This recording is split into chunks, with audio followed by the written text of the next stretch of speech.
Check out FlipsideGaming.com for all your gaming needs. Use the promo code HEROES to save 10% on all orders over $10.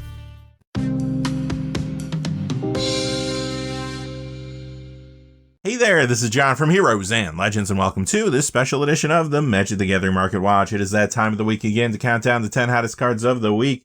And there's a lot of variety in this particular top 10, a number of different reasons why cards are moving. We're going to dig into all of it in just a second. Quickly, before we get into it though, just a fast reminder, if you go to FlipsideGaming.com, you can use the Heroes promo code to save 10% on orders over $10. Currently, you can pre-order the 2022 Standard Challenger decks there, but they also have a whole lot of other things on their website.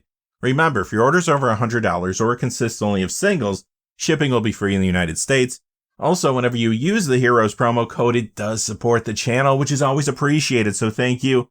And without any further ado, let's get into it. Number 10 is Flickering Ward. This is up to 18 this week to $18.99. That is a 13% increase. And this is a good time to let you know how we compile our top 10 every week. We're looking at two major pieces of criteria. The first is a percentage increase in the value of the cards. And secondly, we want to see a true increase in sales out there. If you're expecting a card to show up on the top 10 and it does not make it, well then it fell short in one or both of those categories this week. With that out of the way, let's talk more about Flickering Ward. So first off, this is in Commander Sithis Harvest hand decks, and those are getting more play now because of the enchantment focus in Kamigawa Neon Dynasty. It's also seeing increased Commander play around a couple cards from that set, Lightpaw's Emperor's Voice, and to a lesser degree, Tamishi Reality Architect. Beyond that, this is also an older card that's yet to be reprinted, and many of those have been moving recently. Number 9 is Ancestral Knowledge, up 220 this week to 1016. That is a 28% increase. Now, this is a cheaper reserve list card that's beginning to move up, and that is another trend we've seen quite a bit of recently. Many times these type of cards get aggressively targeted for a buyout. Other times there's players that see these other buyouts occurring and feel like, you know what? Maybe it's time to pull the trigger on a card like this just due to the fact that any day it could spike without warning. Not sure which one this is, if this is just drying up naturally to some degree, or if this is the start of a buyout, but I'm sure we'll know more probably in the coming days. I will say though, this does see a little Commander play, and I have seen this on occasion in Yuriko the Tiger Shadow builds. Those builds have been getting more play because of the ninja support in Neon Dynasty. Number 8, Power Matrix, up 242 to 964. That is a 34% increase. Another older card that is yet to be reprinted. It does get a tad bit of Commander play, but the main reason this is moving the way it is currently is because it is a hard card to find in good condition online right now.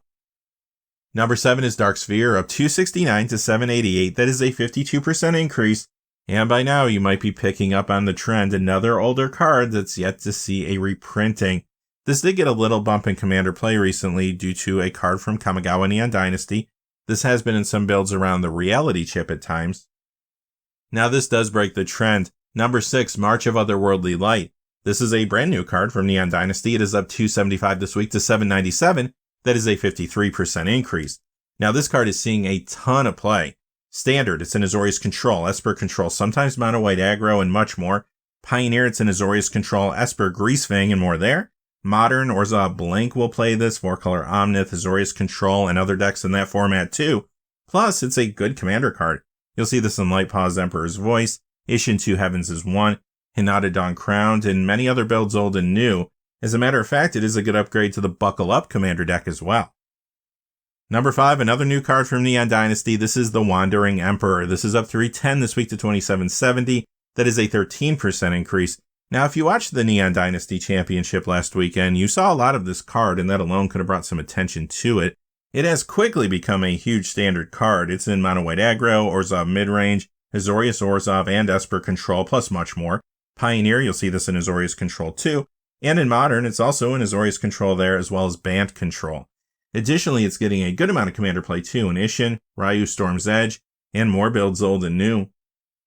Number 4, Opal Eye, Kanda's Yojimbo. This is up 320 this week to 1207. That is a 36% increase. And here's another card getting more Commander play around cards from Kamigawa Neon Dynasty. This is in Ishin as well as Ryu builds. Number 3, Shizo Death Storehouse from Champions of Kamigawa. This is up 617 this week to 4497. That is a 16% increase. And interestingly enough, there is a Mystery Booster Retail Edition foil copy of this card that currently you can find cheaper than the Champions of Kamigawa copies. Don't know how long that will last, but I thought it was kind of interesting. One thing to remember though with this card, it looks like it will be seeing less modern play in the future because of the banning recently of Lurrus of the Dream Den there. Now outside of modern, this is a solid commander card in a number of builds, including Yuriko the Tiger's Shadow. It's also in new builds around cards from Neon Dynasty. You'll see this in Satoru Umezawa, as well as Isshin, and Nashi Moonsage's Scion. As a matter of fact, there was a Tolarian Community College video about a Nashi build last week, and they did include this card in the video, so that could have brought some more attention to it. Now, number 2 is a card that's poised to see more modern play because of the banning of Lurrus. This is Seasoned Pyromancer up 10.07 this week to 55.14. That is a 22% increase. In modern, you're going to find this in a lot of decks now. Gruul midrange, Jund, Glimpse combo, Rakdos midrange, and more. Also gets a little commander play. And finally, at number 1 is Ranger, Captain of Eos from Modern Horizons. It is up 11.46 this week to 33.50. That is a 52% increase. And here's another card that is poised to see more play in modern now that Lurrus is gone. You're going to see this currently in Selesnya Life Gain, Boros midrange, Mardu midrange. Beyond that, this is seeing increased commander play again because of some Kamigawa Neon Dynasty cards. You'll find this in Hinata builds and the partner builds between Rograk, Son of Roga, and Yoshimaru, Ever Faithful.